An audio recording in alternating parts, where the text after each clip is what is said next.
Bien, maintenant un exercice de plus ajouté et nous allons cette fois-ci choisir le glisser-déposer.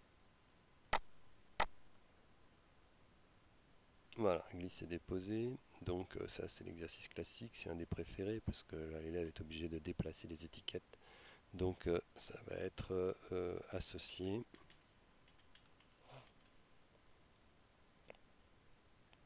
Et dans ce cas-là, je clique toujours pareil dans l'espace de contenu de la page. Et là, je vois maintenant deux icônes supplémentaires qu'on n'avait jamais vues jusqu'à maintenant. Ici, donc, l'étiquette mobile et ici la cible. Donc, étiquette 1, cible 1, étiquette 2, cible 2. Donc, je vais cliquer sur la 1. Et vous voyez que quand je clique avec le bouton droit, j'arrive à éditer. Éditer, ça va me donner les propriétés de cette première étiquette.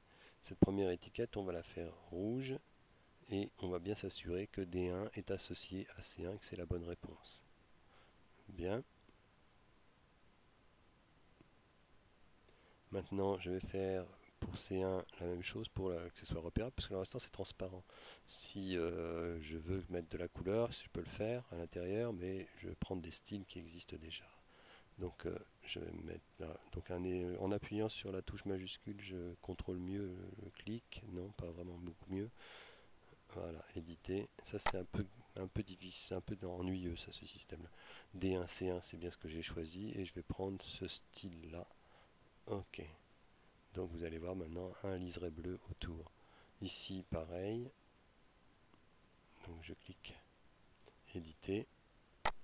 Clic droit hein, pour arriver jusqu'à éditer. Et là, je choisis comme on va prendre celui-là. Voilà. Et là, éditer. Voilà. Et ici, je vérifie. Voilà, là il y a une erreur, donc c'est D2, C2 qui m'intéresse. Ok, et je vais prendre ce style-là aussi. Voilà. Donc voilà mes quatre choses à déplacer, deux à déplacer, deux fixes. Là-dedans, je peux écrire du texte.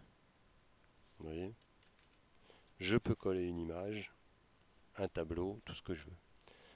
Et je peux, par transparence, le déplacer sur une image ou un tableau. Dans les propriétés intéressantes à voir, c'est créer les fausses paires, c'est-à-dire qu'on peut associer des choses qui sont fausses. Et puis, retour quand l'élément est lâché en dehors de la cible, c'est l'élastique. Hein. Retour quand la paire est incorrecte. Donc là, ça aide l'élève. On peut ne pas le faire. Et puis, on va mettre 0, parce que là, finalement, si on avait testé, ben, les déplacements se seraient collés parfaitement à 20 et 20 pixels de la cible. Donc aux deux bords. Donc pas en plein milieu de la cible, mais décalé par rapport à la cible.